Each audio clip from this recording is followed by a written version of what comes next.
¿Qué tal, amigos? Es Luis aquí de la Escuela de Contratistas y esta semana vamos a repasar el capítulo 4. Ahora, el capítulo 4 es el capítulo más importante en este libro.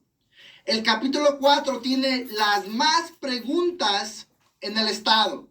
Estamos hablando de casi 33% del examen del estado es del capítulo 4. Ahora, este capítulo te va a enseñar varias diferentes cosas. Te va a enseñar qué son tus responsabilidades como un empleador.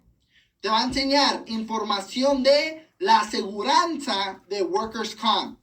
Te va a enseñar información de Cal OSHA o DOSH, que es un departamento del estado que regula a todos los contratistas sobre health and safety, se llama. ¿Okay? Este capítulo es el capítulo más extenso. Este capítulo es el más importante. Solo tenemos que echar muchas ganas, amigos. Tenemos que leer este capítulo desde el principio al final. Si es la primera vez que estás viendo este capítulo, solamente enfócate en las notas y lo que está subrayado. Pero ya cuando la ves la segunda, la tercera, la cuarta vez, ¿verdad? Ya cuando ves este capítulo varias veces, ahora sí, ponte a leer todo el capítulo en total, ¿ok? So vamos a estar capítulo 4 desde la página 1. Esta página te está diciendo cómo es la forma correcta de contratar a alguien. ¿Qué es la forma correcta para contratar a un empleado? Yo sé que muchos contratistas en el mundo real, ¿verdad? No contratan de esta forma. Cuando nosotros vamos a contratar a alguien en el mundo real, ¿qué decimos? Le preguntamos a la persona, pues, ¿qué sabes hacer? ¿Verdad? Y le damos un poquito de herramienta y vemos. Y si trabaja bien, le pagamos al día. Si no trabaja bien, pues ya no los llamamos para atrás, ¿verdad? Eso es el mundo real. Pero el estado de California quiere que cuando tú vas a contratar empleados de la forma correcta, quieren que ustedes sepan estas leyes. Ellos quieren que ustedes sepan que hay ciertas cosas que puedes preguntar en una entrevista o en una aplicación. ¿Qué es la forma correcta de contratar a un empleado? La forma correcta de contratar a un empleado es, le das una aplicación. En la aplicación simplemente el empleado va a poner su información personal, va a poner su número de celular y va a poner los otros trabajos donde trabajó ese empleado. Si te gusta lo que ves en la aplicación, haces la entrevista. Y luego de la entrevista, si va bien, pues le das el trabajo. Eso es la forma correcta de contratar a un empleado en el estado de California. Yo sé que muchos, a lo mejor es la primera vez que van a ver esta información. Yo sé que a muchos no te contratan de esta forma porque no tienes seguro social. A lo mejor tienes un I-10 number. Y cuando tienes un I-10 number, no puedes ser empleado. La única forma que te pueden contratar es como contratista independiente. Y pues obviamente ya contratistas independientes tienen leyes un poco diferentes, ¿verdad? Hay que hablar ahorita del capítulo 4, desde la primera página. Y nos vamos a enfocar en el cuarto párrafo, donde dice, the types of questions that an employer may include in a job application or ask during an interview are limited. In general, an employer may not ask an applicant questions about. En este párrafo te está diciendo, hay ciertas cosas que no puedes preguntar en una aplicación y en la entrevista. Por ejemplo, age or birthday. No le puedes preguntar a alguien directamente cuántos años tienes, porque luego estás abriendo la puerta a una demanda. Porque si no le das el trabajo a esa persona, ¿qué te van a decir? Te pueden acusar. Te pueden acusar de decir, pues no me dices el trabajo porque ya soy mayor de edad, ¿verdad? So, no le puedes preguntar a alguien directamente cuántos años tienes. Lo que sí puedes preguntar es si tienen por lo menos 18 años de edad. Le puedes preguntar a alguien si tienen por lo menos 18 años de edad. Ahora, en las notas que aquí están en la clase, cuando ustedes reciben el correo electrónico, reciben las clases y a mero abajo están las notas. Allí va a estar esa nota. O también, cuando están viendo la clase, pueden hacer su nota en su libro. El libro es de ustedes. Pueden hacer sus notas en su libro. National origin, nationality, ancestry, race, sex, sexual orientation or marital status. Son simplemente preguntas como, ¿de qué parte eres? ¿Estás casado? ¿Tienes hijos? Esas preguntas no se pueden hacer. Aunque para nosotros a veces, pues, nomás quiero conocerlos. Esas cosas son privadas y no tienes que saber esas cosas para darle el trabajo a esa persona. La religión. Ustedes sí tienen la opción de decir, pues la compañía mía es una compañía cristiana o católica o cualquier religión que ustedes siguen. Pero no le pueden preguntar a alguien, a un potential employee, a alguien que le vas a dar una entrevista. Y si creen en la religión, o preguntarles directamente qué religión ustedes siguen. Eso es otra vez privado y no tienes que saber esa información para darle el trabajo a esa persona. El arrest record. Ahora, ustedes sí tienen la oportunidad de preguntarle a alguien si eran culpables de un delito menor o una felonía en el pasado. Si te dicen que sí tengo un delito menor, sí tengo una felonía, puedes preguntar más sobre esos casos. Pero si te dicen que no, y si te dicen no tengo nada en mi récord, ahí acabó la plática. Ahí ya no puedes seguir preguntando. No le puedes preguntar, pues, ¿te han arrestado en el pasado? No puedes preguntar eso. Simplemente la pregunta es si eran culpables de un delito menor o una felonía en el pasado. Si dicen que sí, puedes preguntar más sobre el caso. Si te dicen que no, ahí acabó. Medical history or disabilities. Ahora, aquí en este punto es un poco complicado, porque si un empleado tiene una discapacidad que en el momento que están trabajando se pueden lastimar ellos mismos o pueden poner en riesgo los otros empleados, por ley no le tienes que dar ese trabajo. ¿Okay? So, ese punto sí es un poco complicado, porque si ese empleado tiene una discapacidad que en el momento del trabajo se pueden lastimar o pueden poner en riesgo otros empleados, la ley te va a proteger en caso que no le das el trabajo a esa persona, especialmente en la construcción. La construcción es peligroso. Y en el último párrafo, en la página 1, simplemente es esto. No se puede discriminar contra personas por ningún motivo. Te dan varios ejemplos aquí, pero en el estado de California no se puede discriminar contra personas por ningún motivo. Vamos a seguir a la página 2. En la página 2, donde dice Polygraph Test, Photographs and Physicals. Vamos a leer este párrafo.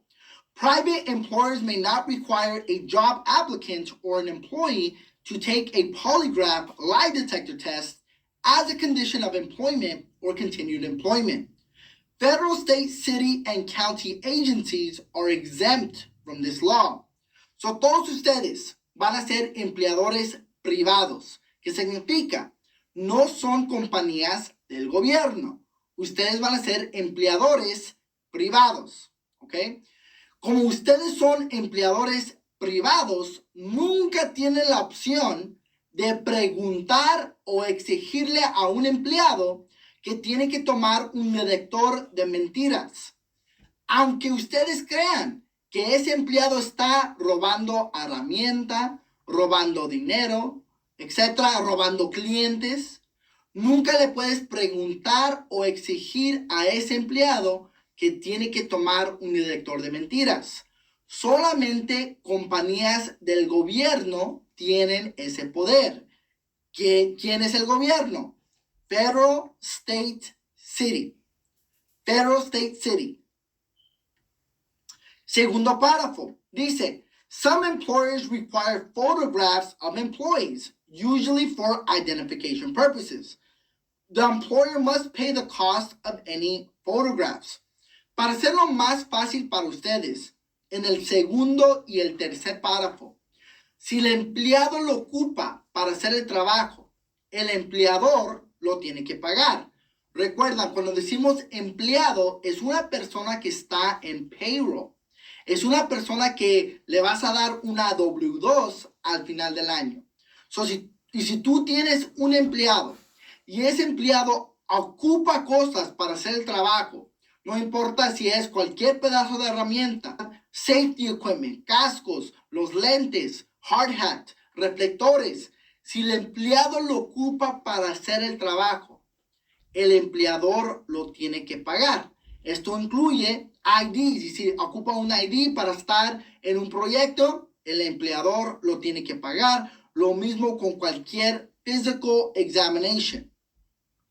Ahora, en los últimos dos párrafos en la página 2, vamos a hablar de la forma I-9. Ahora, y si ustedes quieren un ejemplo de la forma I-9, está en la página 3. ¿Qué es la forma I-9? La forma I-9 es una forma que todos los nuevos empleados tienen que llenar. Esta forma confirma si este empleado puede trabajar en los Estados Unidos legalmente. Te piden información personal del empleado y el seguro social y el citizenship status. ¿Ok? Ahora, un nuevo empleado, su primer día de trabajo, tiene que llenar esta forma. Un nuevo empleado, su primer día de trabajo, tiene que llenar esta forma. Llegando a la página 5, el primer párrafo, dice, employers must complete section 2 within 3 business days of an employee's first day of employment. So, un nuevo empleado, su primer día de trabajo, tiene que llenar la forma I-9. Pero un empleador tiene 3 días. Tiene que llenar sección 2 de la forma I-9 adentro de 3 días. Empleado, primer día de trabajo. Empleador, adentro de 3 días. Ahora vamos a llegar a lo que es la página 6. La página 6 dice Personnel Files. A mero arriba de la página 6, donde dice Human Resources, abajo de eso, hay algo que dice Personnel Files. Ahora, ¿qué es Personnel Files? Personnel Files es lo mismo que Personal Files. Porque ¿qué es Personnel? Personnel es tu grupo de empleados. Te pueden decir Personnel Files, los archivos personales de tus empleados, o te pueden decir simplemente personal files, ¿ok?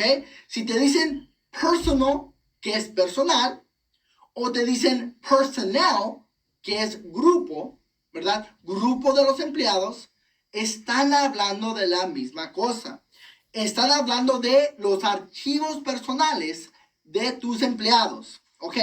¿Qué tenemos que saber de los personal files? La primera cosa que tenemos que saber de personal files es los empleados tienen que tener acceso a sus archivos personales, a sus personal files, en cualquier momento que te los piden. Si un empleado quiere acceso a sus archivos personales, el empleador le tiene que dar ese acceso. Ahora, si el empleado te da algo escrito queriendo ver su personal files, Si un empleado te da un email, un correo electrónico o algo personalmente pidiéndote acceso a sus archivos personales, ahora tienes un deadline. Ahora lo tienes que hacer adentro de 30 días. ¿Okay? Ahora lo tienes que hacer adentro de 30 días. Ahora, aquí en lo que es la página 6, te están dando ejemplos de los personal files.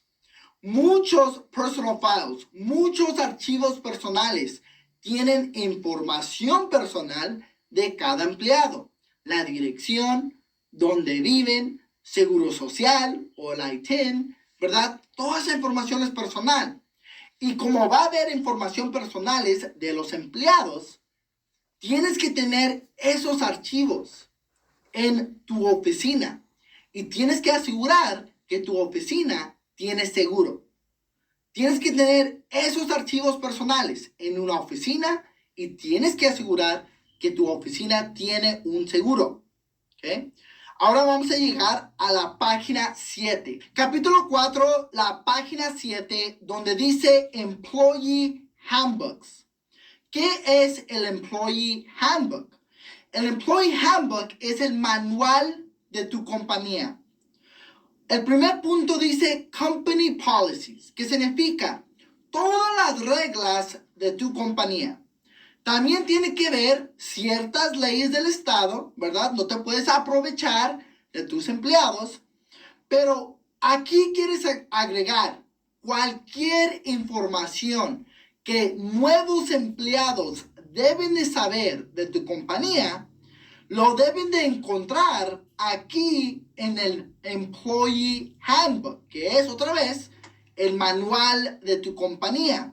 Ahora, ¿qué son unos ejemplos de esas pólizas? Por ejemplo, si la compañía de ustedes trabaja 8 horas al día, 5 veces por semana, esa información tiene que estar en el handbook. Porque hay ciertas compañías, no muchas, pero ciertas, que trabajan 10 horas al día, 4 veces por semana. Y es legal. Va a haber información de tu Workers' Compensation Insurance. La información de tu póliza tiene que estar aquí en este handbook. Va a haber información de vacaciones. Si ustedes son una compañía que ofrece vacaciones, esa información tiene que estar en el handbook. ¿Okay? Y si un empleado va a estar tarde, 5, 10, 15 minutos al trabajo, te tiene que llamar a ti, te tiene que llamar al supervisor, al foreman, ¿con quién habla? Esa información tiene que estar en el handbook. Lo más importante que ustedes van a agregar en el handbook es company policies, que son reglas de tu compañía. Ahora, abajo del último punto en la página 7, hay que leerlo, dice, you should have each employee sign an acknowledgement form when they receive a copy of the handbook. Keep one signed copy with the employee's personal file and give one copy to the employee. Como siempre digo, no siempre van a tener una buena relación con todos tus empleados. Eso es cierto. Nunca vas a tener una buena relación con todos tus empleados. Y si un empleado se lastima o se enoja contigo y te van a querer demandar, ¿qué van a decir? No, en esta compañía es raro la situación. Nunca nos dan información de seguridad. Nunca tenemos juntas de seguridad. Y es por eso que me lastimé. Yo me lastimé porque nunca nos dan el Safety Equipment, que es el PPE. Nunca tenemos juntas de seguridad. Y es por eso que yo me lastimé. Y es por eso que te estoy demandando. Van a decir todo lo que ellos quieran. Por eso es importante que ustedes tengan estos comprobantes. Al final del día, el party, puede ser usted o el party del empleado, el party que tiene los más comprobantes va a ganar en la corte. No es decir que tus empleados se van a estar demandando, pero es posible, ¿verdad? Es posible. Es por eso que nosotros, como empleadores, vamos a proteger nuestra compañía y tener este tipo de papeleo. En el último párrafo, en la página 7, vamos a hablar de un Detailed Job Description. Una descripción de su trabajo con muchos detalles. ¿Qué significa?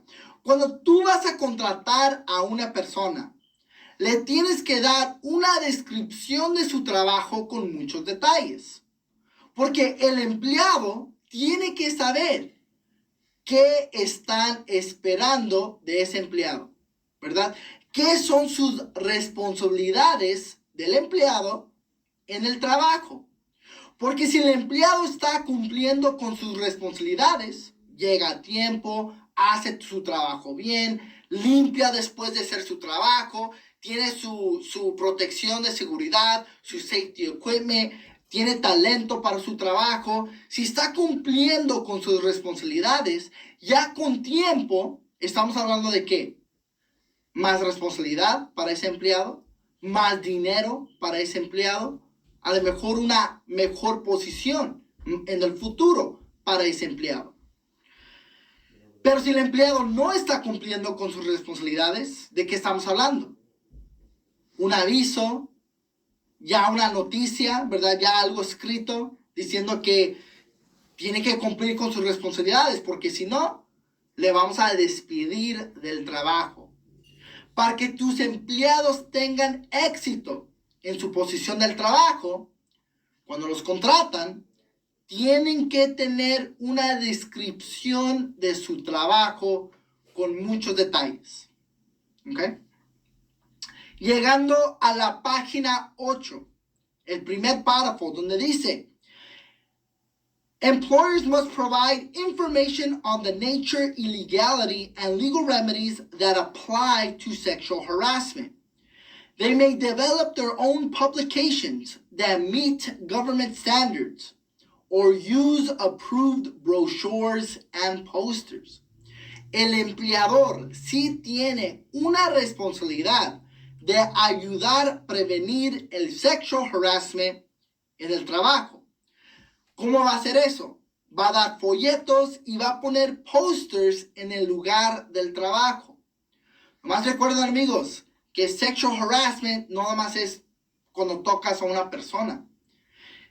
En este tiempo también es cómo estás hablando con esa persona. Recuerdan, tienen que ser el cambio de empleado a empleador. Y ya sé que en el mundo real, a veces hablando con amigos, porque a veces los empleados son amigos o a veces son compañeros del trabajo y se hablan de muchas diferentes formas. Lo entiendo. Pero cuando ya te conviertes a empleador y ese empleado que tú tienes a veces se portan como amigos, hay que decir, Dios no lo quiera, pero un día se lastima a ese empleado. Y luego sus amigos, su familia le están diciendo, no, demándalo. Puedes ganar mucho dinero de ese empleado, del empleador. Y de amigo se va a convertir a ¿qué? Bien fácil. Y luego, todo eso, todas esas pláticas, las bromas, cómo se están hablando, lo van a someter en esa demanda. Con cuidado, amigos, con cuidado, proteja a tu compañía. Tienes que proteger a tu compañía. Tú eres responsable para tu compañía. Donde dice minors, dice, it is a misdemeanor, un delito menor, for an employer to hire or allow any person under the age of 16 years to work in any capacity. Ya a los 16 años, y agrégale este término, pueden ser hard laborers. Ahora, hay restricciones. Y aquí en la página 8 te dan esas restricciones. Página 9 donde dice paid sick leave. El segundo párrafo. An employer may limit the amount of paid sick leave an employee may use in 1 year to 24 hours or 3 days. Accrued paid sick leave may be carried over to the next year, but it is lawful for the employer to cap it at 48 hours or 6 days. Ahora, yo sé, otra vez, en el mundo de la construcción, a veces ni conocemos lo que es un sick day, ¿verdad? Un día de enfermedad. Y el empleador nunca los da días de enfermedad. Y de eso yo lo entiendo, especialmente en el mundo de la construcción. Pero, ¿qué dice la ley del Estado de California? La ley del Estado de California te dice, a cada empleado le tienes que dar 3 días de enfermedad pagados. Pagados, amigos. 3 días es lo mismo que 24 horas. ¿Ok? 3 days or 24 hours. 3 días o 24 horas pagadas para sick days, que son días de enfermedad. Y luego vamos a llegar a la página 10. Capítulo 4, página 10, donde dice The right to collective bargaining. Y si ustedes están en el estado, están leyendo una pregunta y te dicen, ¿ves ese término exactamente? The right to collective bargaining. Amigos, recuerden para atrás a esta página, a la página 10. Hay que leerlo. Dice, The National Labor Relations Act of 1935 established the rights of workers to organize into unions and negotiate contracts. An employer may not interfere with an employee's right to join a labor union. It is a misdemeanor for an employer to coerce or force any person to agree, orally or in writing, not to join or become a member of the labor organization as a condition of hiring. Ustedes tienen que saber el nombre de la ley. El nombre de la ley es the National Labor Relations Act of 1935. Ahora, hay otro nombre para esa ley. La ley también se puede conocer como the Wagner Act. Aquí te lo puse aquí en esta página. Esta ley también tiene otro nombre, que es the Wagner Act. Tienen que saber los dos nombres de la ley y qué hace la ley, qué es el punto de esta ley.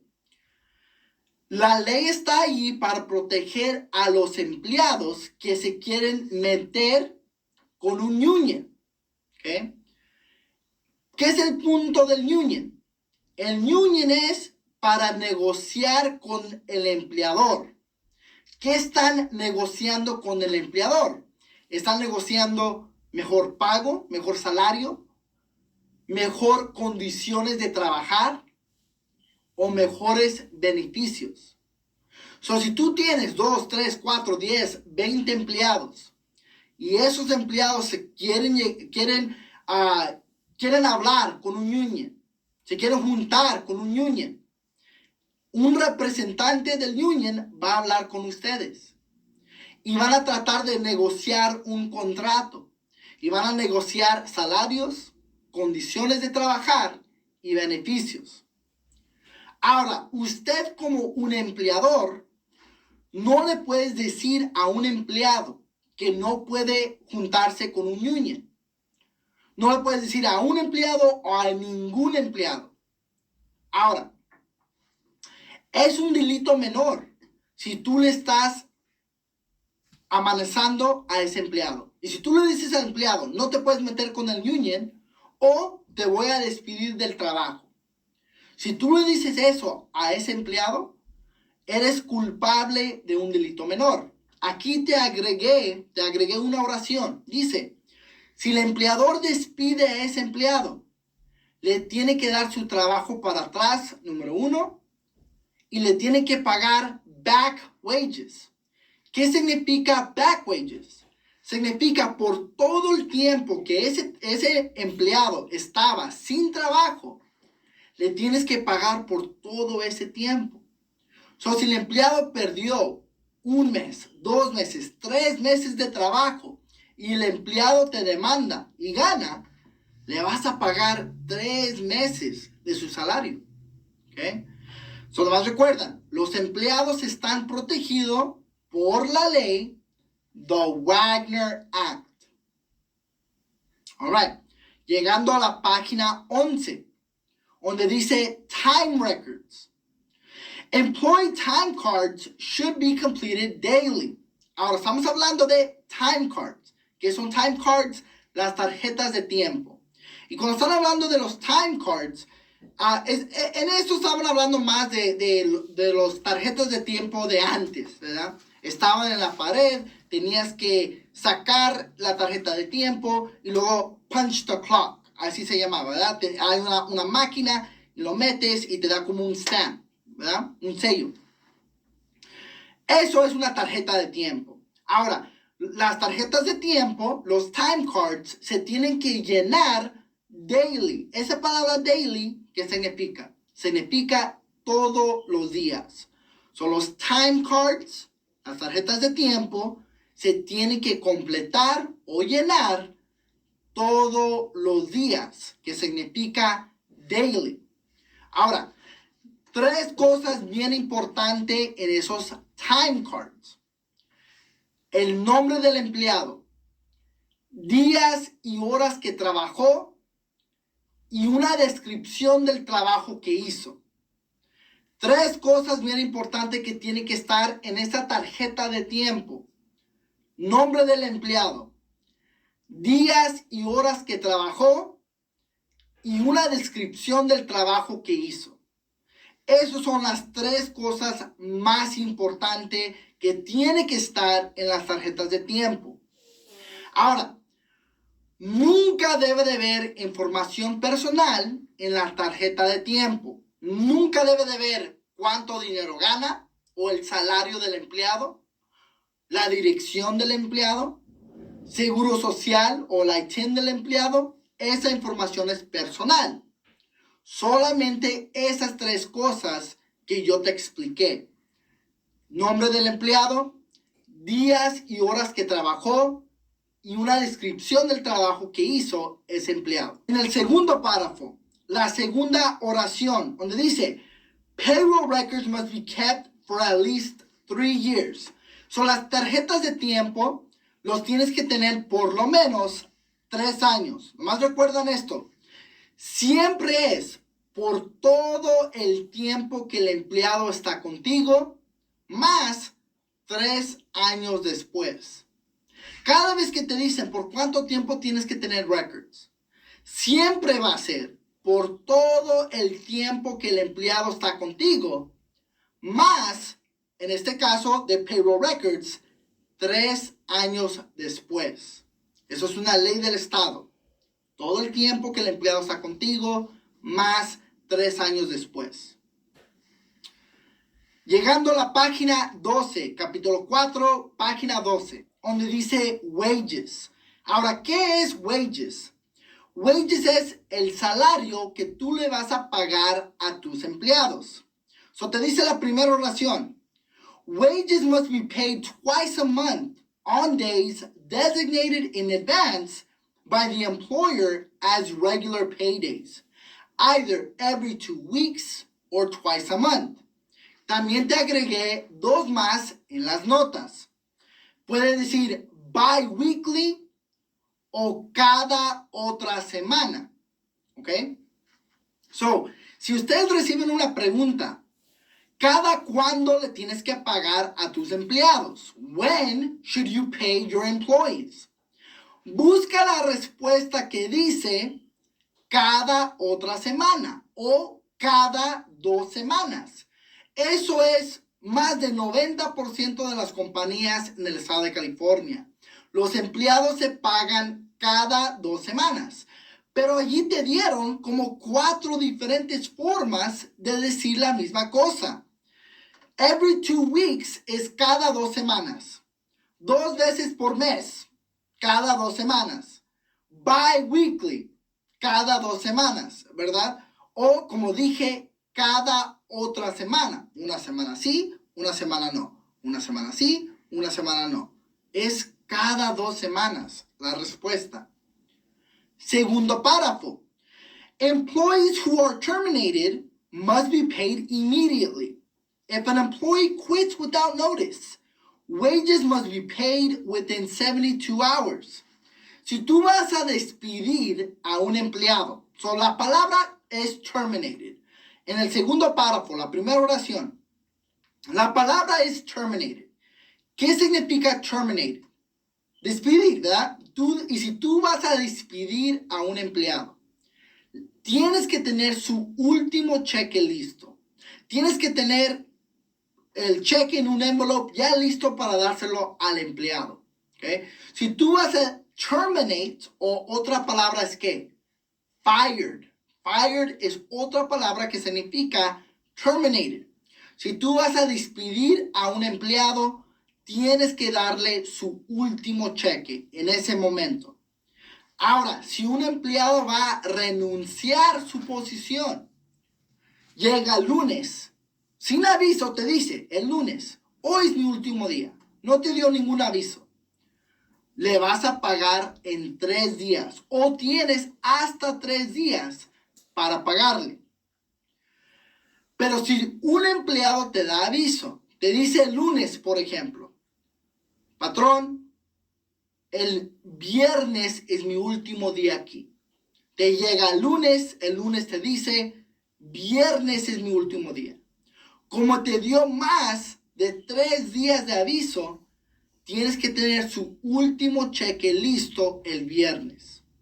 Si un empleado va a renunciar su posición, no te dio aviso, tienen 3 días para pagarte.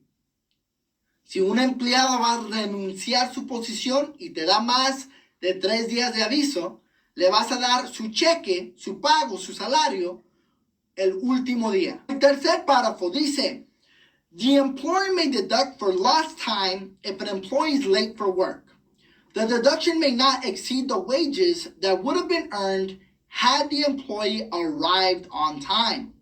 However, Labor Code Section 2928 allows the employer to deduct a half hour's wage for any time lost during the first 30 minutes of a workday.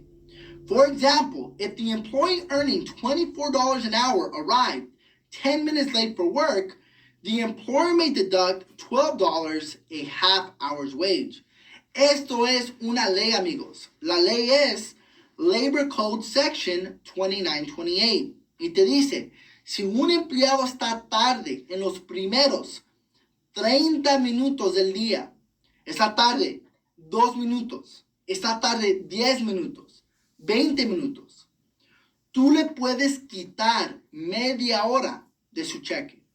Si el empleado está tarde 3 minutos, le puedes quitar media hora de su cheque. Ahora, es una ley y sí tienes la oportunidad de hacer esto. Pero piénsalo bien, ¿verdad? Piénsalo bien. Porque si lo vas a hacer, que es totalmente perfecto, totalmente legal para hacerlo, pero si lo vas a hacer y ya tienes, ya le estás haciendo a algunos empleados, le estás quitando media hora para esa tarde, 3, 4, 5 minutos, ¿verdad? ¿Qué hacen los empleados? Los empleados se van a decir, pues me vas a quitar media hora, mejor regreso en media hora, ¿verdad?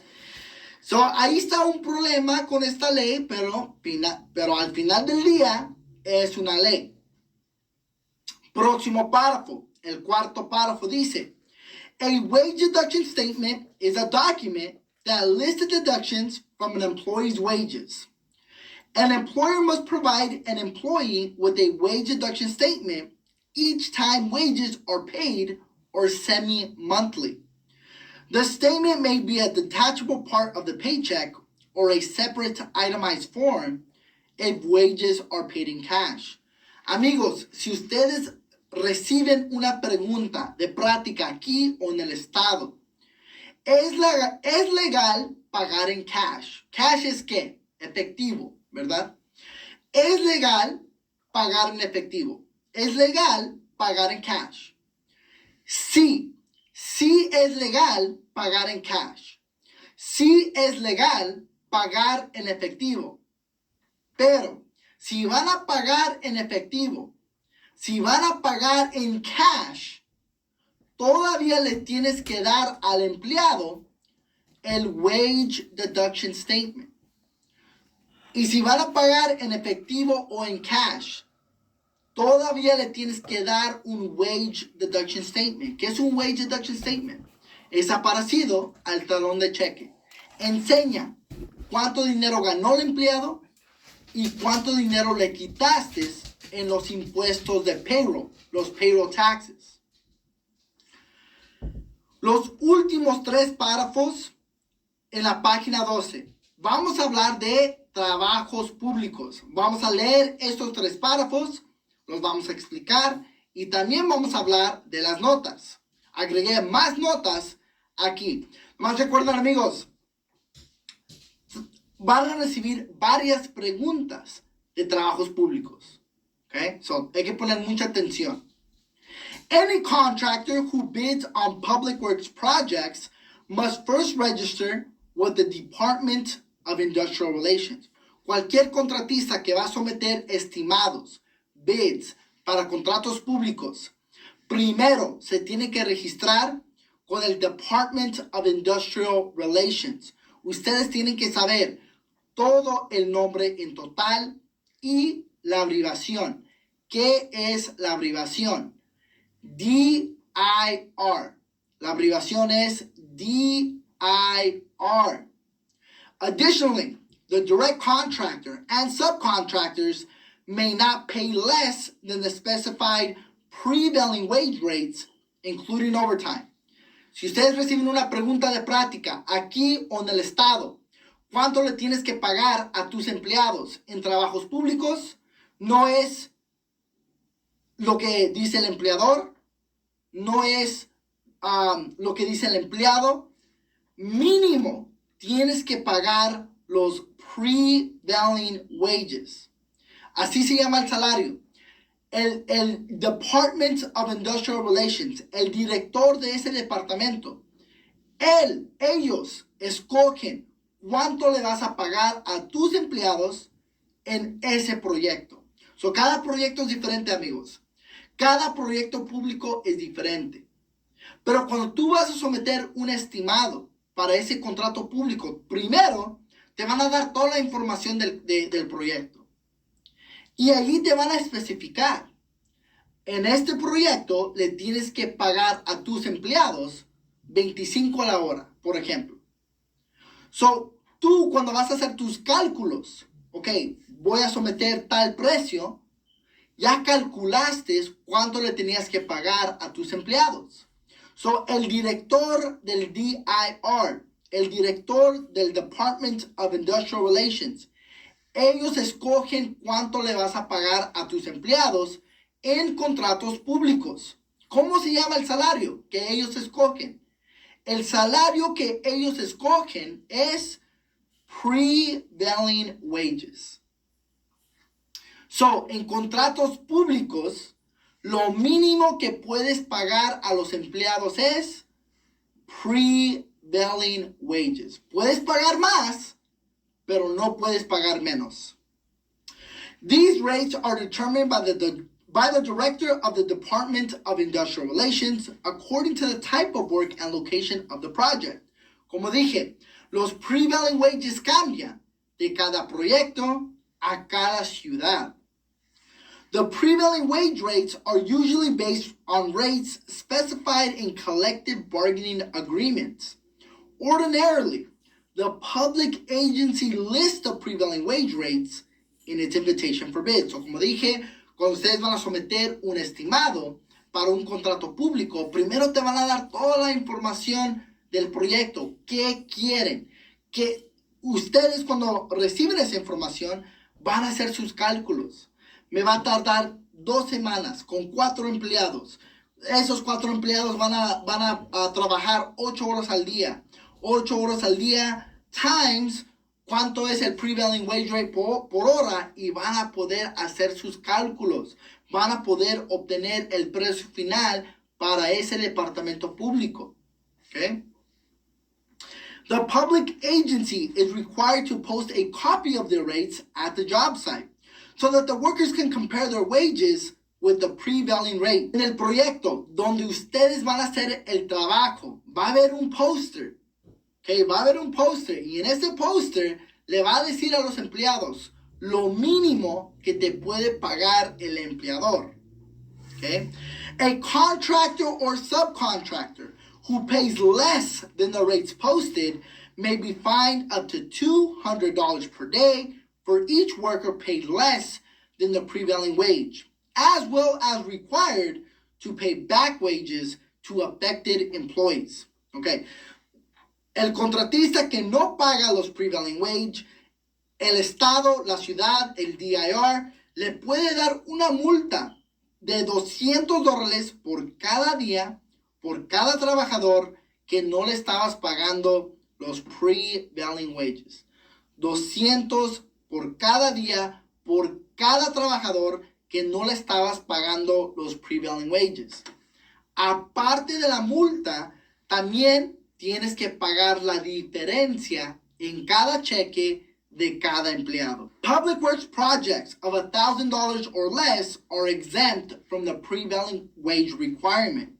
So, si el trabajo público, el proyecto público es $1,000 o menos, $1,000 o menos, no tienes que pagar el prevailing wage para ese contrato público. Cuando el contrato público es $1,000 o menos. Okay. All right. Ahora hay que hablar un poquito de las notas. So, todavía hablando de contratos públicos, agregué estas notas porque esto aplica para contratos públicos. Okay. Para comprobar que el contratista está pagando los prevailing wages, el contratista tiene que someter payroll certificado al Labor Commissioner. Para comprobar que el contratista está pagando los prevailing wages, tiene que someter payroll certificado al Labor Commissioner. Y si contratistas, cuando los contratistas someten estimados para contratos públicos, tienen 5 días para corregir cualquier error en el estimado. So, como contratista, tú sometes un estimado para un contrato público, tienes 5 días para corregir un error. Y si el contrato público es $25,000 o menos y solamente vas a hacer proyectos de $25,000 o menos, no te tienes que registrar con el DIR, con el Department of Industrial Relations. Tú vas a calificar por el Small Project Exemption. Si tú haces un acuerdo con el DIR diciendo, yo solamente voy a someter estimados que son $25,000 o menos, no te tienes que registrar con el DIR porque calificas por el Small Project Exemption. Ahora, dos aseguranzas que ocupas trabajando en contratos públicos, eso es el CGL, Commercial General Liability, y el Workers' Comp. Dos aseguranzas de seguro que ocupas trabajando en contratos públicos es el CGL, que es el Liability Insurance, y también el Workers' Comp. Ahora, en contratos públicos, en ciertas situaciones, subcontratistas son empleados del Prime. En contratos públicos, en ciertas situaciones, subcontratistas son empleados del Prime. ¿Okay? Ya sabemos que subcontratistas son su propia compañía, tienen su propia licencia, su propia aseguranza. Pero en ciertas situaciones, regularmente cuando alguien se lastima y no hay aseguranza para protegerlos, eso es un ejemplo. En ciertas situaciones, subcontratistas son empleados del Prime Contractor. Ahora, y si ustedes van a estar trabajando para contratos públicos, haciendo contratos públicos, tienes que renovar tu registración con el DIR antes del día 1 de julio de cada año. So, tienes que renovar tu registración con el DIR cada año y más tarde para el día 1 de julio. Si no lo renuevas antes del día 1 de julio, vas a pagar una multa. La registración cuesta $400. Ahora, más recuerdan que en contratos públicos tienes que estar pagando los prevailing wages. No hay opción. Tienes que pagar los prevailing wages en contratos públicos. Ahora, seguimos. En la página 13 vamos a hablar de overtime. Ok, amigos, en la página 13 vamos a hablar de overtime. Les voy a dar varios ejemplos y también los vamos a enfocar en esta parte en las notas. Voy a poner algo aquí en el video.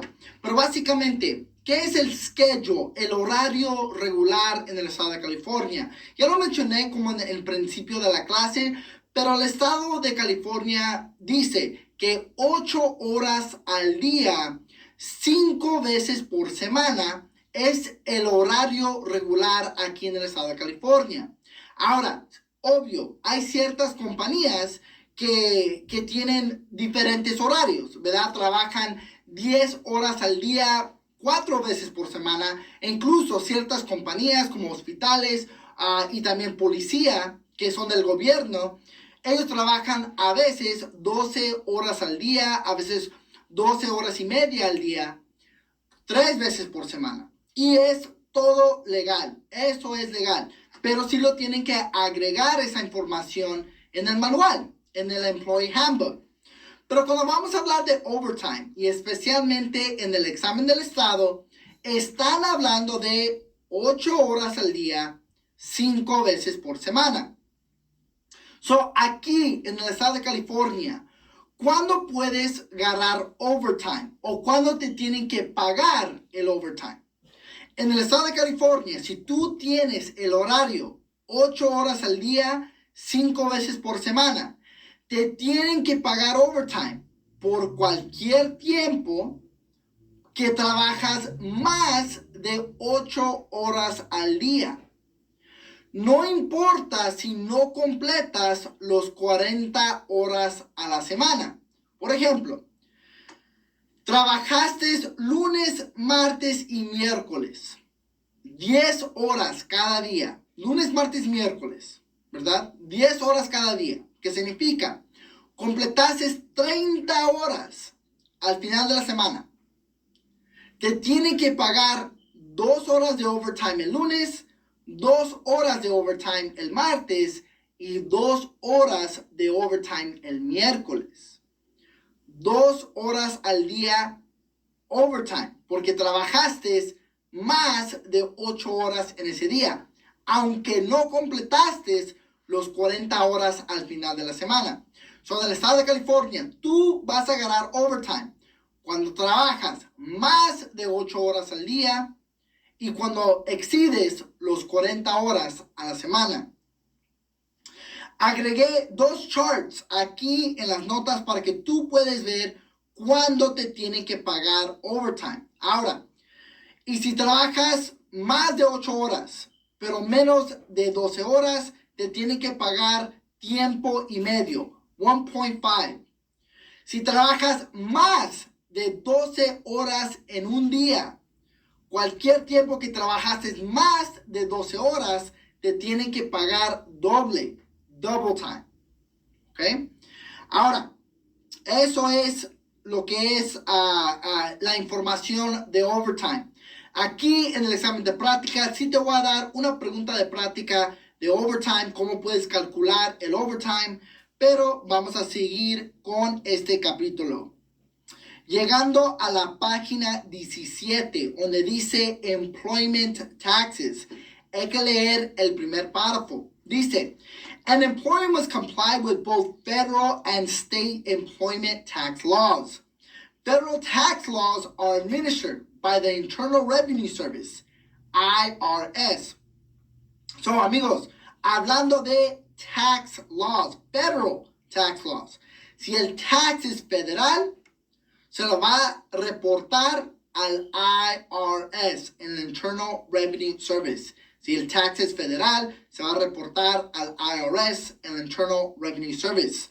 The California Employment Development Department, EDD, handles the audit and collection of payroll taxes. EDD then routes the payments and sends reports to the California Franchise Tax Board. So si es un payroll tax, esa parte de el California Employment Development Department, ustedes lo deben de conocer, todo el nombre en total y también la abreviación que es EDD. Ahora, donde dice W2, dice, the W-2 is a form that lists an employee's personal information, along with wages for the year and tax withholdings. Esta forma te lo dan al final del año, te enseña todo el dinero que tú ganaste y cuánto dinero te quitaron de los impuestos, los payroll taxes. Más recuerda, esta forma se da al final del año y te enseña la información personal de ese empleado, cuánto dinero ganó, cuánto dinero le quitaron en los impuestos, los payroll taxes. Llegando a la página 18, el primer párrafo dice, employers with one or more employees must generate W-2 forms and file them every year. W-2s must be given to employees and submitted to the Social Security Administration by January 31st. So, empleadores tienen que dar la forma W-2 a todos sus empleados más tarde para el día 31 de enero. Ahora, si quieren, pueden hacer una nota y pueden agregar la 1099. Los empleadores tienen que dar la forma 1099 a todos los contratistas independientes más tarde para el día 31 de enero. Ahora, donde dice forma W4, dice, Form W4 is a list of deductions claimed by the employee when determining the amount of FICA taxes withheld from each paycheck. Hablando de los payroll taxes, cuando tú estás casado o tienes hijos, te van a quitar una diferente cantidad de payroll taxes, en este caso FICA. Ahora, junto donde dice W4, debes de poner nuevos empleados tienen que llenar formas W4 y la forma I-9 su primer día de trabajo. Junto donde dice W4, deben de poner nuevos empleados tienen que llenar la forma W4 y la I-9 su primer día de trabajo. ¿Okay? Abajo donde dice W4, ese primer párrafo, las primeras dos oraciones dice, cuando tú vas a contratar a un nuevo empleado y está llenando estas formas, te tienen que enseñar la Social Security Card, la carta con el Social Security Number. Te dicen, no puedes aceptar el número de memoria, ¿verdad? Si ellos te dicen, pues mi número de seguro social es 1, 2, 3, 4, 5, 6, 7. No puedes aceptar ese número. Tienes que ver la Social Security Card. Tienes que ver la carta con el Social Security Number. Llegando a la página 19. Dice, primer párrafo. The employee signed W-4 should be kept with the rest of payroll records for a minimum of 4 years. Más recuerda, amigos, hay departamentos del Estado y hay departamentos federales. ¿Okay? Este departamento federal, que es el IRS, te dice, tienes que tener la forma W4 y los payroll records mínimo 4 años. El Estado te lo exige cuando. El Estado te dice, tú tienes que tener todos los records por todo el tiempo que el empleado está contigo, más 3 años después. ¿Qué te exige el IRS? Todo el tiempo que el empleado está contigo, más 4 años después. Porque están hablando de formas de impuestos. Uno es del Estado, uno es federal. Obviamente, cuando estás leyendo la pregunta, te van a especificar el Estado o federal. Recuerdan que cuando estamos hablando del Estado, es el EDD. Si es federal, IRS. Independent contractor versus employee. Dice, as a general rule, a worker is regarded as an independent contractor If an employer has the right to control or direct only the results of the work and not the means and methods of accomplishing the result. If an employer has the right to control what will be done and how it will be done, the worker is an employee. So, en este caso, estamos hablando de construcción, porque independent contractor no necesariamente están hablando de la construcción. Pueden estar hablando de alguien que te creó un website, o el accountant, o el bookkeeper, por ejemplo. Pero como somos contratistas, estamos hablando de la construcción. So dice, cuando tú contratas un contratista independiente, es decir, que esta persona no es tu empleado. Esta persona tiene su propia compañía, su propia licencia, sus propios empleados, su propia aseguranza. ¿Qué es la diferencia entre un contratista independiente contra un empleado? Este párrafo te dice, un contratista independiente le puedes decir, ¿qué tienen que hacer? Yo requiero que tú tienes que pintar este cuarto. ¿Cuánto me vas a cobrar? No sé, ¿verdad? Cualquier cantidad. Y hay un contrato entre el prime y el subcontratista. El contrato dice, me vas a pintar este cuarto por tanto dinero y me dices que te va a tardar un día. Perfecto. Firma. Eso es la relación entre el prime y el contratista independiente, el independent contractor, o en otras palabras, el subcontratista. Pero cuando estamos hablando del empleado, ¿qué le dices al empleado? Yo ocupo que pintes este cuarto de tal manera, vas a entrar a las 8, vas a salir al lonche a las 12 y vas a completar el trabajo a las 5, ¿verdad? A un empleado puedes controlar casi todo, pero un contratista independiente no es tu empleado, ¿verdad? Es una relación por contrato. Le puedes decir qué tiene que hacer, pero no cómo lo tiene que hacer. Ahora, abajo del último punto, ahí dice, subcontractors are not usually employees of the prime, but they have a contractual relationship in order to complete a specific task. So ahí mismo te está diciendo que subcontratistas regularmente no son empleados del prime. Es una relación por contrato. Yo ya te di un ejemplo. Cuando el subcontratista es el empleado del prime, solamente en ciertos casos, contratos públicos. Cualquier otra situación, subcontratistas no son empleados del prime. ¿Okay? Subcontratistas no son empleados del prime. Es una relación por contrato. Pero nomás recuerdan una cosita solamente. En trabajos públicos, en ciertas situaciones, subcontratistas son empleados del prime. ¿Okay? So, cuando digo ciertas situaciones, son cosas raras, cosas extremas. Algo pasó, ¿verdad? Alguien se lastimó. A lo mejor el subcontratista no tenía aseguranza. En ese caso, el prime le tiene que respaldar. So, son ciertos casos, ¿verdad? Ciertos casos solamente. Próximo párrafo dice, any worker who is hired as an independent contractor rather than an employee must be furnished with Form 1099 by January 31st if they were paid more than $600 over the course of the year. Payroll taxes are not required to be withheld from independent contractors.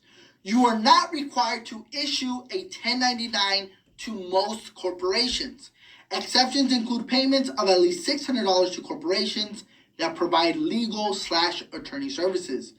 Amigos, aquí te está diciendo que si el contratista independiente que ustedes contrataron, le pagaron o le van a pagar $600 o más durante el año, al final del año, más tarde para el día 31 de enero, le vas a dar la forma 1099. Ahí vas a poner cuánto dinero le pagases en total. So, trabajó, por ejemplo, en el año 2022, de enero a diciembre, el día 31 de diciembre. Desde el principio de enero al día 31 de diciembre. yo le pagué a un contratista independiente $13,000. En la forma 1099 va a haber la información de la persona, el contratista independiente o su compañía, cuánto dinero le pagué, $13,000, y se lo va a dar para que ellos puedan hacer sus impuestos. Yo voy a tener una copia, se lo doy a mi bookkeeper, se lo doy a mi contador, o como debe de ser, el contador ya sabe todo, ya tiene todos los records. Y ellos se lo van a mandar al contratista independiente. ¿Okay? Cuando ese contratista independiente va a ganar $600 o más durante el año, le tienes que dar la forma 1099. Ahora, hay que seguir leyendo. Dice, you are not required, que no es requerido. You are not required, no es requerido dar la forma 1099 a todas las corporaciones. You are not required to issue a 1099 to most corporations. No es requerido dar la forma 1099 a la mayoría de las corporaciones. No tienes que dar la forma 1099 a la mayoría de las corporaciones. Es decir, que hay ciertas corporaciones que sí le tienes que dar la 1099. Ciertas, algunas. Aquí te dieron un ejemplo, como corporaciones de abogados. Si tú vas a hacer un acuerdo, negocio con un abogado que tiene una corporación, le tienes que dar la 1099. Cualquier otra corporación, por ejemplo, tú como el general contratas a un pintor, ese pintor tiene una corporación, no le tienes que dar la 1099. Esto te está especificando. No tienes que dar la 1099 a la mayoría de las corporaciones. Hay ciertas corporaciones que sí, pero a la mayoría de las corporaciones no le tienes que dar la forma 1099. Ahora, amigos, eso no significa que no vas a reportar el dinero que le estás pagando. Obvio, al final del año, tu contador, tu bookkeeper, va a reportar que a tal corporación le pagaste 15,000, 20,000, 5,000, lo que le pagaste. Vas a reportar todo el dinero que le pagaste a esa persona, a esa corporación. Simplemente no le vas a dar la forma 1099. Es todo lo que está diciendo. No se confunden. Simplemente está diciendo que no le vas a dar la forma 1099 cuando es una corporación. ¿Cómo pueden saber si la persona o la compañía que vas a hacer negocio con ellos, cómo puedes saber qué entidad son? ¿Cómo vas a saber si es un solo ownership, una corporación, un partnership, un LLC? ¿Cómo puedes saber? Número 1, checando su licencia en el CSLB, o como debe de ser, cada vez que vas a hacer negocio con alguien, le tienes que dar la forma W9. Cada vez que tú vas a hacer cualquier negocio con alguien, una compañía, una persona, un contratista independiente, le vas a dar la forma W9. La forma W9 es para que tú puedas obtener la información de ellos. ¿Por qué es importante tener la información de ellos? Porque cuando tú vas a hacer tus impuestos, puedes reportar cuánto dinero le pagaste a esa persona, a esa compañía. La forma W9 es importante. Cuando ya dicen, amigo, vamos a hacer un negocio, ¿verdad? Van a hacer un negocio, shake hands. Le das la forma W9 para que tú puedas reportar cuánto dinero le pagaste a esa persona o la compañía. Donde dice federal taxes, federal payroll taxes, el último párrafo, marquen ese párrafo en total. Lo que yo quiero que sepan es, un empleador, cualquier tipo de empleador, cualquier tipo de entidad que es, no importa si es un solo ownership, una corporación, un partnership o la LLC, cuando tienen uno o más empleados, cuando esta compañía tiene uno o más empleados, tienen que aplicar por el EIN number. Solo ownerships que tienen 0 empleados, no tienen empleados, no requieren el EIN number. Solo ownerships que no tienen empleados no requieren el EIN number. Y vamos a llegar a la página 24. Ok, so desde la página 20 a la página 23 es información de impuestos. Amigos, toda la información, lo más importante, está en la página 24. ¿Okay? Vamos a agregar notas aquí en la página 24. Vamos a hablar de estas notas. Cuando estamos estudiando de los impuestos, tienen que estudiar la página 24. Ustedes tienen que saber el lado izquierdo. ¿Qué impuestos paga el empleador? ¿Qué impuestos paga el empleado? ¿Y qué tipo de impuesto paga los dos juntos? So, estudiando esta página, estudiando aquí, tú tienes que saber, el empleador paga FUTA, el empleador paga SUI, el empleador paga Employment Training Tax, el empleador paga Workers' Comp. Tienes que saber esto rápido. Tienes que saber eso de tu memoria. ¿Ok? Tienes que saber qué impuestos paga el empleado, rápido, de tu memoria. El empleado paga SDI, que es State Disability Insurance. El empleado paga Federal and State Income Tax, FIT and SIT, pero tiene que ser rápido de tu memoria. Si no tienes la información rápido de tu memoria, no estás estudiando suficiente. Tienes que tener esta información rápido. Por eso te digo, estudia la página 24. ¿Okay? Tienes que tener esto aquí en tu memoria. En el medio dice, los dos pagan FICA. ¿Okay? So vamos a agregar un poco más de notas aquí en lo que es la página 24. Ok. So, hablando de estos tipos de impuestos, porque estamos hablando de impuestos. Ok. ¿Qué tenemos que saber de FIT? ¿Quién lo paga? El empleado paga FIT, que es Federal Income Taxes. Solamente el empleado paga FIT y no hay límite. Solamente el empleado paga FIT, Federal Income Taxes, y no hay límite. ¿Qué es FICA? FICA es Federal Insurance Contributions Act. Tenemos que saber todo el nombre en total y la abreviación, FICA. Otro término para FICA es ¿qué? Social Security Tax. El empleado va a pagar 50% y el empleador va a pagar 50%. ¿Okay? Lo que el empleado paga, el empleador tiene que ser el match. So, si el empleado paga, como dije, el empleado va a pagar 50%, el empleador también va a pagar 50%. Ahora, IRS Form 941 se usa para reportar FICA, Social Security Tax, y FIT, Federal Income Taxes withheld from employees. So, ¿cómo vas a reportar estos impuestos?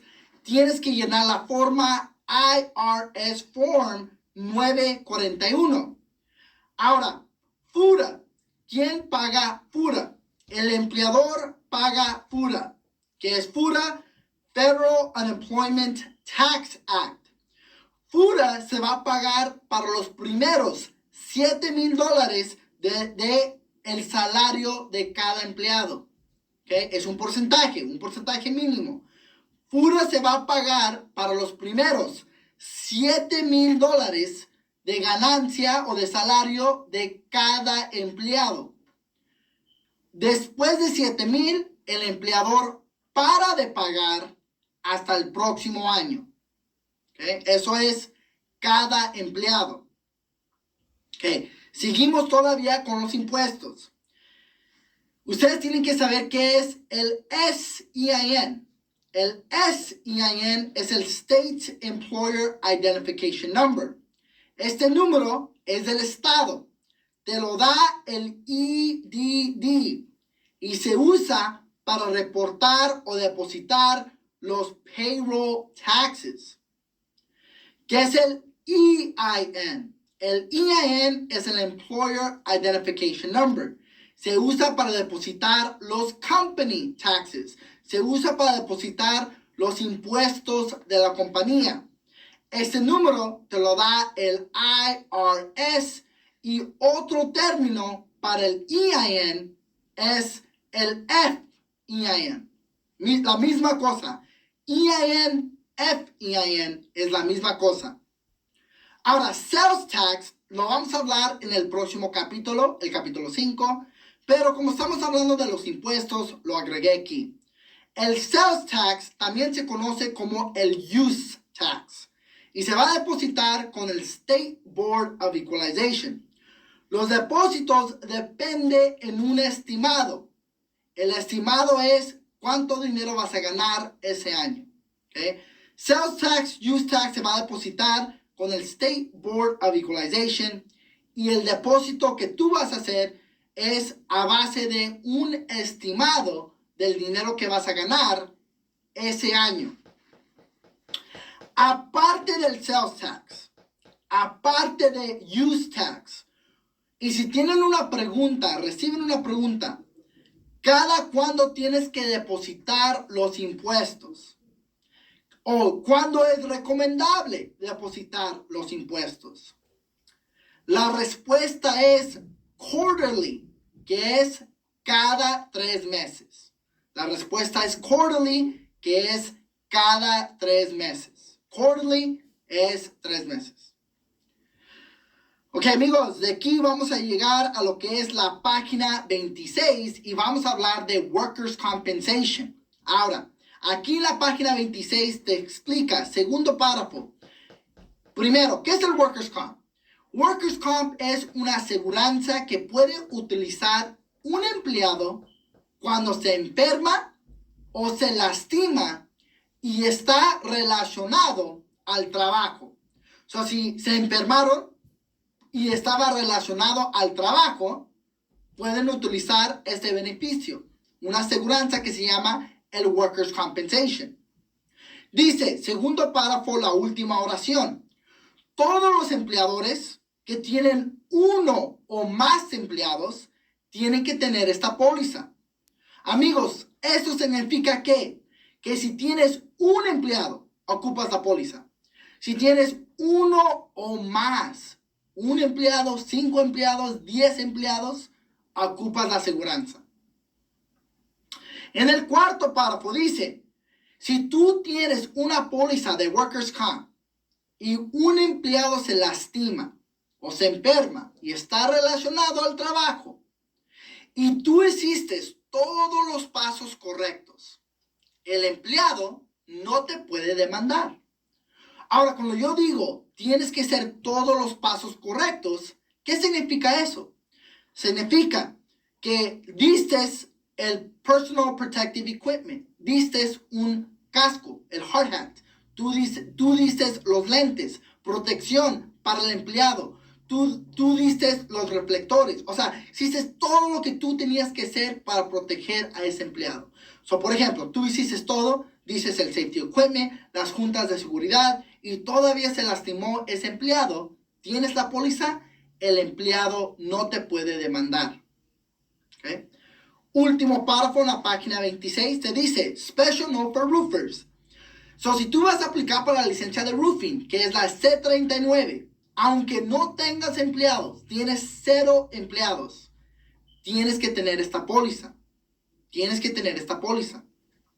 Ahora, en el año 2023 agregaron más licencias. ¿Ok? Ahora si eres D49 Tree Service, estás aplicando para la licencia de árboles, estás aplicando para la licencia de asbestos, estás aplicando para la licencia de lo que es concreto, la C8, o estás aplicando para la licencia C20 de HVAC, aunque no tengas empleados, tienes que tener esta póliza. En el último párrafo en la página 26, donde dice Special Note for Roofers, aparte de la C39, ahora si estás aplicando para la C20 de HVAC, la C8 de concreto, la C22 de asbestos o a la D49 de árboles, aunque no tengas empleados, tienes que tener esta aseguranza. Llegando a la página 27, capítulo 4, la página 27, el número 1 te dice dónde puedes comprar una póliza del Workers' Comp. So, ustedes pueden obtener una póliza de Workers' Compensation de cualquier compañía de aseguranza que te puede ofrecer el Workers' Comp, pero la mayoría de sus primeros años lo van a obtener con el State Compensation Insurance Fund. Ahora, donde dice premiums, el tercer párrafo. En el tercer párrafo te dice, la compañía donde tú consigues una póliza de Workers' Comp tienen el poder de ser una auditoría de tus payroll records. Amigos, nomás recuerdan, el número, el precio que ustedes van a pagar del Workers' Comp depende mucho, la mayoría depende en el payroll, el salario de todos sus empleados en total.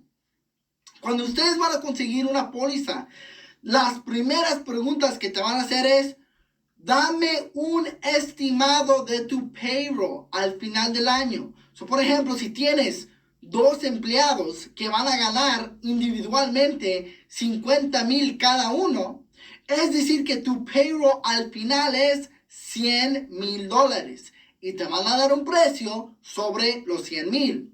Al final del año te van a hacer una auditoría, porque si pagaste exactamente los 100,000, pues vas a pagar el precio que te dieron.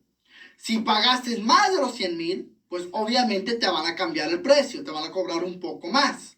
Si pagas menos de los 50,000, dicen que te regresan dinero. Yo sigo esperando, amigos, no sé si me van a regresar dinero, pero es lo que dicen, ¿verdad? Es lo que dicen estas compañías. Ahora, en el último párrafo en la página 27, te dicen, ¿qué significa Job-Related Injury? Recuerdan que las pólizas de Workers' Compensation van a cubrir cualquier empleado cuando se enferma o se lastima y está relacionado al trabajo. Eso significa Job-Related Injury, que otro término es Work-Related Injury. ¿Por qué te dicen eso? Porque a veces no es un accidente y inmediatamente se lastima. No, a veces es con tiempo, ¿verdad? Día tras día, mes tras mes, año tras año, haciendo el mismo movimiento, ¿verdad? Se lastima las personas. So, el Workers' Comp cubre si el empleado se enferma, obviamente está relacionado al trabajo, o se lastima y está relacionado al trabajo.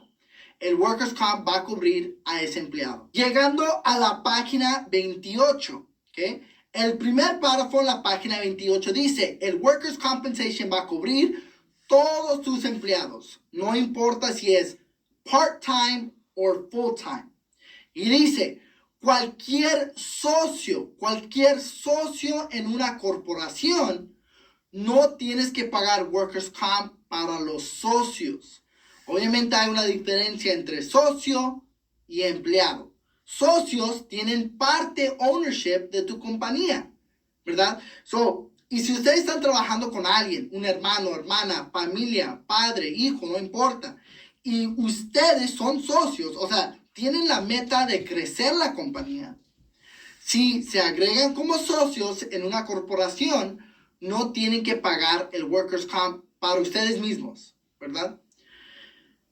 Pero tienes que ser socio y por escrito. No puedes decir, es socio y no tengo que pagar el Workers' Comp para ellos. No, tiene que ser socio por escrito y tiene que estar en la licencia. Porque si tú nomás dices, es socio de verbal, no aceptan eso. ¿Ok? Obvio, tienes que pagar Workers' Comp por cualquier empleado. Tienes que pagar Workers' Comp por cualquier empleado. Ok. En los últimos puntos en la página 28 te están explicando los beneficios que puedes recibir y si te cubre el Workers' Compensation. Llegando a la página 29, los primeros 2 párrafos, hay que leerlo. Dice, employers must post conspicuously in a location frequented by employees a notice stating the name of the employer's workers' compensation insurance company, or if the employer is self-insured. If the employer has purchased a workers' compensation insurance, the notice must include the expiration date of the policy. Failure to keep this notice posted is a misdemeanor. ¿Qué te dice ese párrafo? Tu responsabilidad como empleador es tener un póster en el lugar del trabajo donde todos los empleados lo pueden ver. En ese póster va a haber la información de tu póliza, la información de la compañía, el número de teléfono y la expiración, cuando se te expira la póliza. Si no tienes esa información en el póster, es un delito menor. The employer must give new employees, either at the time the employees are hired or by the end of the first pay period, written notice that they have the right to receive workers' compensation benefits if injured at any time while working for the employer. ¿Qué te dice este párrafo? Le tienes que dar la información de tu workers' comp, le tienes que dar la información de tu póliza a todos los nuevos empleados su primer día de trabajo. ¿Okay? A todos los empleados, su primer día de trabajo, le tienes que dar la información de tu póliza. Obviamente, la forma mejor, la forma correcta de hacer esto es agregar la información de tu póliza en tu handbook.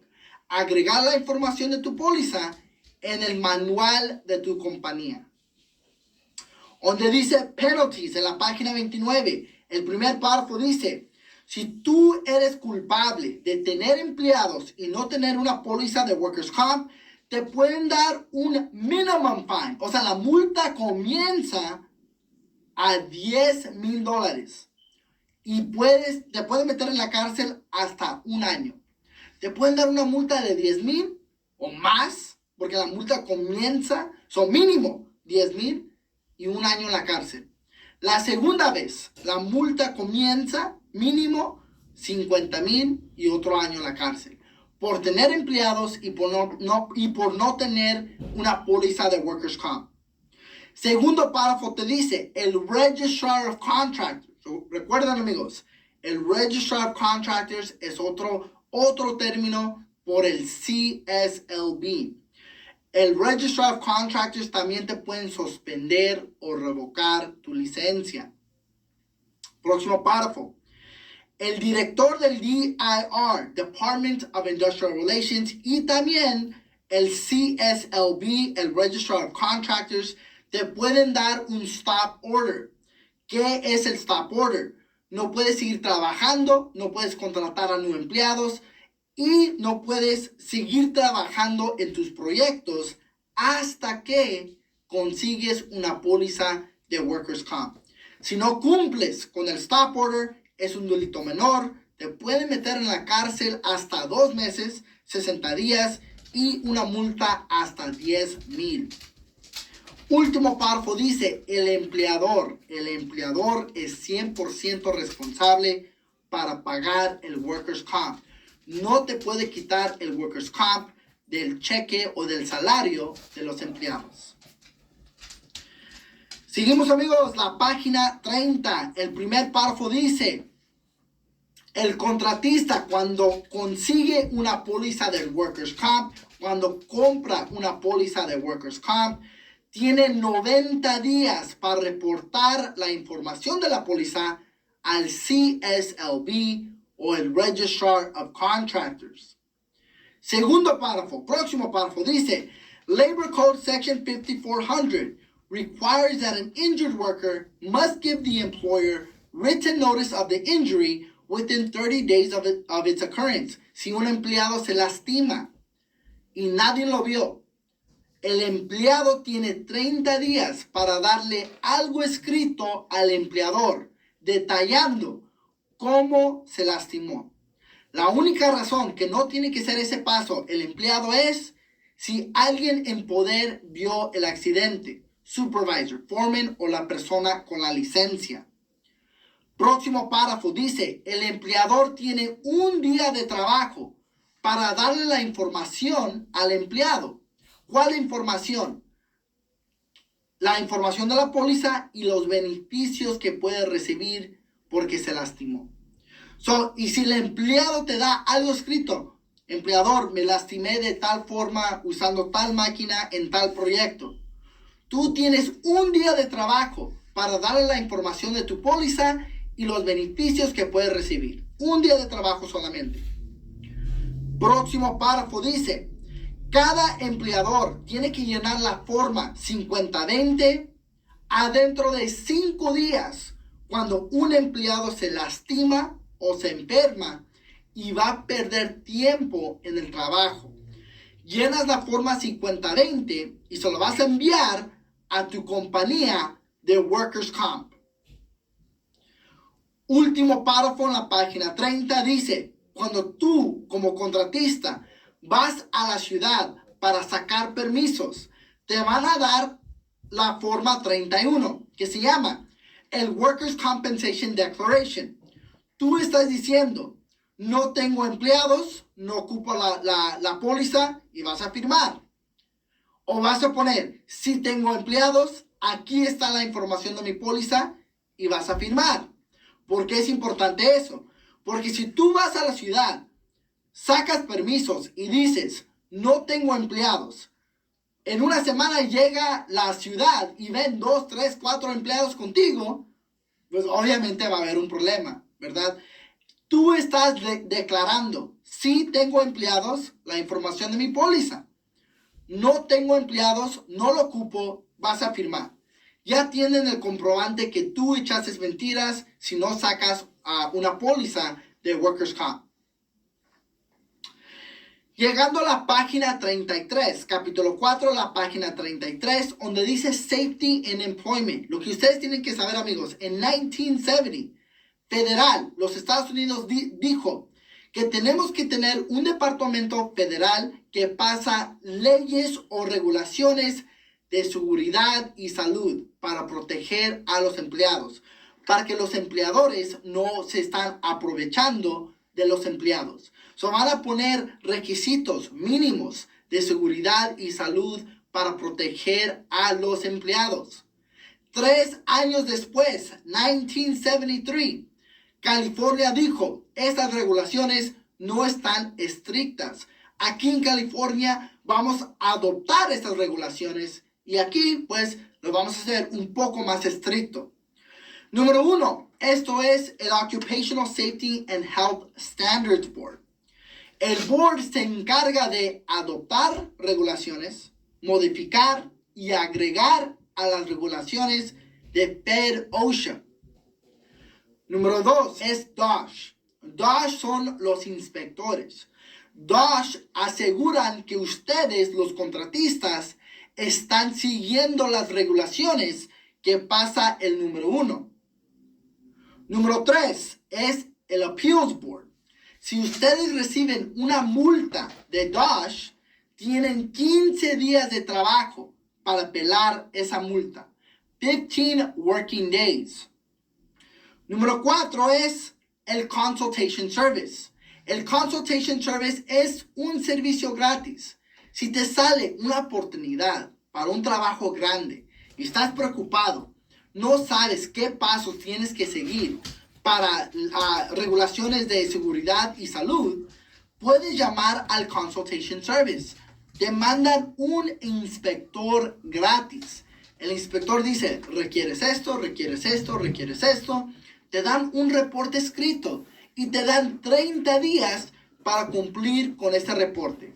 La mayoría del tiempo es 30 días, a veces es menos. Si el inspector regresa en 30 días y todo está bien, cumpliste con el reporte, perfecto. Obviamente, y si regresa en 30 días y no cumples con el reporte, pues te van a multar, ¿verdad? Sí, es un servicio gratis y te ayuda gratis seguir las regulaciones que pasa CalOSHA. Alright. Llegando a la página 34, capítulo 4, página 34, donde dice Contractor Employer Obligations. ¿Quién es el Contractor Employer? Pues obviamente el Contractor Employer es ustedes. Ustedes son un contratista que tienen la licencia y tienen el poder de ser un empleador. En el momento que ustedes contratan a un empleado, ustedes son el empleador. Eso te está diciendo un ejemplo de tus responsabilidades. El primer punto dice, tienes que tener un lugar limpio en que pueden trabajar tus empleados. ¿Okay? Eso es tu responsabilidad. Know and comply with safety and health standards. Ustedes como el contratista / el empleador tienen que saber qué son las regulaciones de Cal OSHA. Si quieren tener más información, qué regulaciones aplican con tu licencia, simplemente métete en Google. Puedes poner landscaping Cal OSHA. Puedes poner electricista Cal OSHA. General Construction Cal OSHA, y te van a dar la información qué regulaciones aplican con tu licencia. Provide an effective written injury and illness prevention program. Ustedes como el contratista empleador tienen que tener un programa que ayuda a evitar los accidentes y las enfermedades en el trabajo. Llegando a la página 35. El primer punto dice, obviamente hay muchos otros ejemplos cuando tienes que sacar un permiso con DOSH, pero te dan algunos ejemplos aquí. Por ejemplo, el número 1 dice, si ustedes van a escarbar 5 pies o más, tienen que sacar un permiso con DOSH. Si ustedes van a construir o demoler un building de 36 feet o más, otra vez tienen que sacar un permiso con DOSH. Ahora, aquí en la página 35, donde dice Injury and Illness Prevention Program, IIPP, te dan varios diferentes requisitos de este programa y vamos a repasar algunos ahorita. Cuando estamos hablando del IIPP, te dicen, tenemos que tener juntas de seguridad por lo menos una vez cada 10 días. Tenemos que tener juntas de seguridad por lo menos una vez cada 10 días. Estas juntas también se puede conocer como toolbox o tailgate meetings. So, safety meetings, juntas de seguridad, también se pueden conocer como toolbox o tailgate meetings. Ahora, este programa es un programa escrito, es parte de tu manual, es parte del Employee Handbook. Es un programa escrito que se pone en práctica todos los días en el trabajo. Es un programa escrito que se pone en práctica todos los días en el trabajo. Recuerden, amigos, que los empleadores son 100% responsables para la seguridad de sus empleados. Employers are 100% solely responsible for safety. Los empleadores son 100% responsables para la seguridad de todos sus empleados.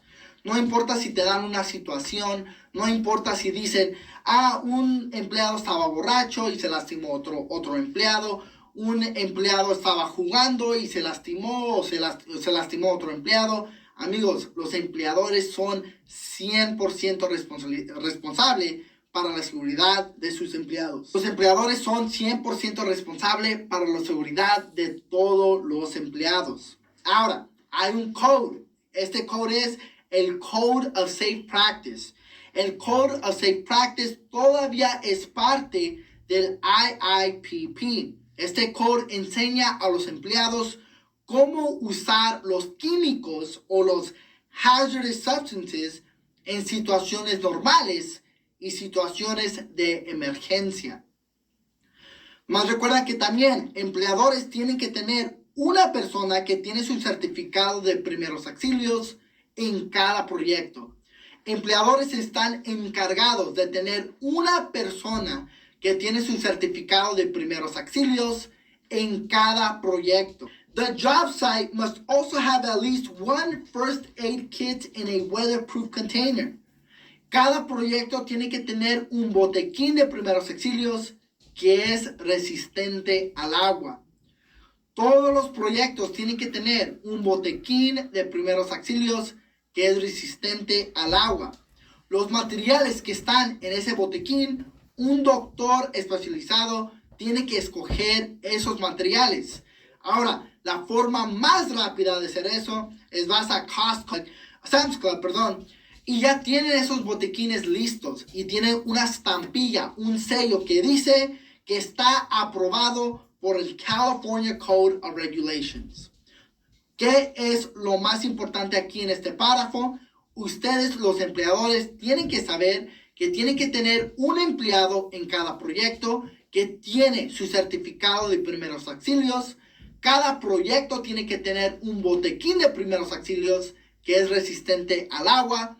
Un doctor especializado tiene que escoger esos materiales, y si no, el doctor nomás recuerda que pueden comprar un botiquín ya preparado. Nomás tiene que tener el sello que dice que está aprobado por el California Code of Regulations. Amigos, arriba de la página 36, donde dice Personal Protective Equipment, PPE, ¿de qué están hablando? Están hablando de Safety Equipment, equipo de seguridad. Por ejemplo, el primer punto dice, si hay un riesgo que algo se te puede caer en la cabeza, ¿qué ocupas? El casco, ¿verdad? El hard hat. Número 2, si hay un riesgo que algo se te puede meter en los ojos, ¿qué ocupas? Los goggles o los lentes. Pero los vamos a enfocar en el cuarto punto, donde dice, ¿cuándo ocupas protección para tus oídos? Y la respuesta va a ser 85 decibels o más. Ahora, aquí, en la forma que te van a dar la pregunta, lo que tienes que hacer es escoger la respuesta más cerca a 85. Pero aquí está la clave, amigos. Aquí está la clave. No puede ser menos de 85. Por ejemplo, aquí te di las opciones, ¿verdad? 80, 84, 90 y 100 decibels.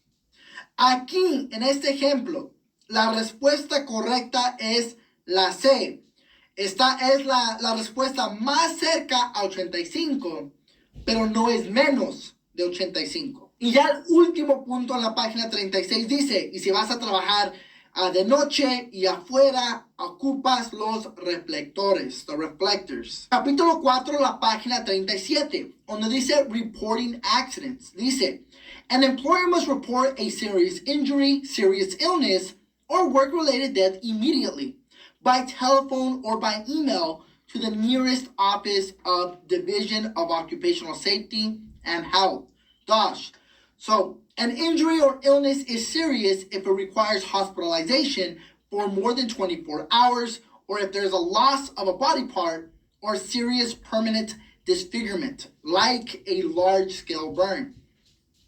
Si un empleado se lastima, o se enferma, o se muere, tienes que reportarlo inmediatamente por teléfono o por correo electrónico a la oficina más cercana de DOSH. ¿Cómo puedes saber si es serio? Si ese empleado está en el hospital más de 24 horas, lo tienes que reportar al DOSH. A blasting accident must be reported within 24 hours of the event, even when no injuries occurred. Si hay una explosión en el trabajo, lo tienes que reportar al DOSH, aunque nadie se lastimó. It should be noted that there is an exception to the reporting requirements. DOSH does not require that report accidents occurring on public streets or highways. An example of this would be a worker who wandered onto a street and was struck by a car, causing a head injury. So, dice que no tienes que reportarle al DOSH cuando un empleado se lastima, cuando estaba trabajando en la calle o en el highway, como un freeway. So, obviamente todavía vas a llamar a la policía, vas a llamar a la emergencia, al ambulance para que le puedan llevar al hospital, pero no lo tienes que reportar al DOSH. Solamente cuando ese empleado se lastimó en una calle, o sea, estaba trabajando en la calle, public street o en el freeway. Llegando a la página 39, donde dice Investigating Accidents and Near Misses. Los primeros 3 párrafos, ahí vamos a hablar de Near Miss Situation. So, ¿qué es la información que tenemos que saber de Near Miss Situations? So, número 1, ¿qué es un Near Miss Situation? Es un accidente que ya mero pasó, pero lo evitaron de último momento. Es un accidente que ya mero pasó, pero lo evitaron de último momento. Alguien lo tiene que investigar. Puede ser el supervisor, puede ser el foreman o puede ser la persona con la licencia. Pero lo tienen que investigar. ¿Por qué ya mero ocurrió ese accidente? Pero no lo van a reportar al DOSH. Do not report to DOSH. No lo van a reportar al DOSH. Donde dice record keeping, dice empleadores que tienen 11 o más empleados. Cada vez que un empleado se lastima o se enferma, lo tiene que poner en la forma Cal OSHA Form 300. Cada vez que un empleado se enferma o se lastima, lo tiene que poner en Cal OSHA Form 300. Tenemos que tener todos estos documentos, todos estos records, mínimo 5 años, requerido por DOSH. Tenemos que tener todos los records de seguridad y salud de nuestros empleados, mínimo 5 años, requerido por DOSH. Donde dice hazardous substances, las primeras 2 oraciones dice, cuando ustedes van a comprar químico o hazardous substances, tiene que venir acompañado con un Safety Data Sheet, SDS. Más recuerden, siempre la abreviación y todo el nombre completo. Safety Data Sheet, SDS. Capítulo 4, la página 40, el primer párrafo, donde dice, employee medical and exposure records must be kept for at least 30 years. Si un empleado viene en contacto con una hazardous substance, puede ser plomo, asbestos o un tipo de químico, tú tienes que tener esos records mínimo 30 años. Cada vez que ellos van a remover asbestos o plomo, la compañía le tiene que dar un traje completo que va a proteger a esos empleados. Si esos empleados vienen en contacto con asbestos, plomo o un químico sin el traje, tenemos que avisarle a ese empleado y también tenemos que tener esos records por 30 años. Donde dice asbestos, el segundo párrafo, dice que cáncer de los pulmones es 5 veces más común en personas que vienen en contacto con asbestos. Asbestos-related disease may not show up for 15 to 40 years. Puede tomar de 15 a 40 años después para que la persona puede tener síntomas de su cáncer de los pulmones. Consequently, workers exposed today may not develop symptoms for years. For this reason, records relating to asbestos must be kept for at least 30 years. Si estamos en un proyecto, hay asbestos, removieron asbestos, cualquier proyecto asociado con asbestos, tenemos que tener esos records mínimo 30 años. Si hay una licencia para remover asbestos, es la licencia C22. En el próximo párrafo dice, si tú estás removiendo asbestos sin la licencia, te pueden dar una multa que comienza a $1,000 y también te pueden suspender o revocar tu licencia. El próximo párrafo dice, the employer or contractor must always inquire whether asbestos is present in any building constructed prior to 1978. Pueden encontrar asbestos en any commercial or residential building de 1978 o antes. Capítulo 4, la página 41. Si ustedes van a estar removiendo asbestos y ya con el tiempo de disponer el asbestos, lo tienen que enterrar con 6 pulgadas de material que es resistente al asbestos. Ahora, donde dice complaints and inspections, DOSH tiene que investigar un serious violation adentro de 3 días de trabajo. Si no es serio, el violation no es serio, tienen 14 días para investigar el problema. Ya el último párrafo en la página 41 dice, y si tú recibes un yellow tag es diferente a yellow tape. ¿Okay? Si tú recibes un yellow tag, es decir que no puedes entrar en la área, no puedes usar máquina o no puedes usar equipment, hasta que un inspector de DOSH te quita el yellow tag. Obviamente, si recibes un yellow tag en una área, una máquina o equipment, tienes que encontrar la solución, por qué te lo dieron, encontrar la solución y luego el inspector de Dodge te puede quitar el yellow tag. So, amigos, eso era el capítulo 4. Ya sé que es un capítulo bien extenso. Es un capítulo que literalmente tienes que leer del principio al final. Este capítulo es el capítulo más importante. So, por favor, lean este capítulo del principio al final. Échenle muchas ganas al estudio, si se puede.